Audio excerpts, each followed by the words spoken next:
भारत निर्वाचन आयोग आज लोकसभा चुनाव 2024 की तारीखों का ऐलान करेगा। दोनों नए चुनाव आयुक्तों के कामकाज संभालते ही निर्वाचन आयोग ने लोकसभा और उसके साथ होने वाले 4 राज्यों के विधानसभा चुनाव के कार्यक्रमों को घोषित करने का ऐलान कर दिया है। शनिवार दोपहर 3 बजे प्रेस कॉन्फ्रेंस कर चुनाव की तारीखों का ऐलान किया जाएगा।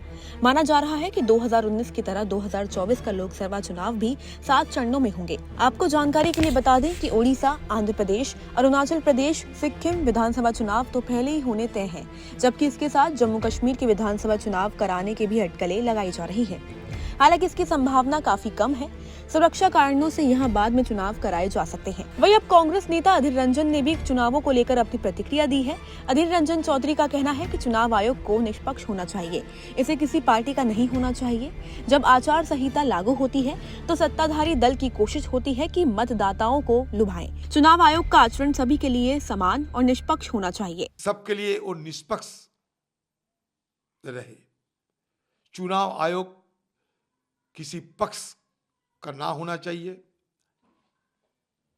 हमें ये बात इसलिए कहना पड़ती है कि पिछले कई चुनाव में हमने देखा है कि आचार संहिता, जो कोड ऑफ कॉन्डक्ट कहते हैं हम लोग, जो चुनाव ऐलान होने के बाद देश में चालू हो जाते हैं, बहाल हो जाते हैं, उस समय आम वोटरों को लुभाने के लिए आज सत्तारूढ़ पार्टी और खासकर देश की प्रधानमंत्री कभी कभी इसका बेजा इस्तेमाल करते हैं। लेकिन चुनाव आयोग कोई कदम नहीं उठा पाते हैं। पहले ऐसा देखा गया। तो मेरे कहने की मतलब यही है कि हिंदुस्तान के आम लोग निडर होकर, निश्चित तरीके से, भयभीत ना होकर चुनाव में शामिल हो।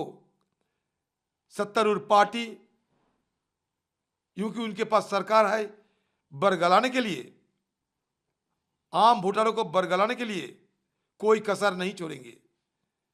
तो इस समय जो हमारे चुनाव आयोग है, उनका विचार, उनका तराजू सबके लिए समान होना चाहिए। वही अब माना ये भी जा रहा है कि 2019 की तरह 2024 का लोकसभा चुनाव भी 7 चरणों में होंगे। इस दौरान पहले चरण में पश्चिम उत्तर प्रदेश, उत्तराखंड, आंध्र प्रदेश और तेलंगाना सहित पूर्वोत्तर के राज्यों के चुनाव हो सकते हैं। वहीं दिल्ली में इस बार तीसरे या चौथे चरण में चुनाव हो सकता है और 2019 में दिल्ली में छठे चरण में चुनाव हुए थे।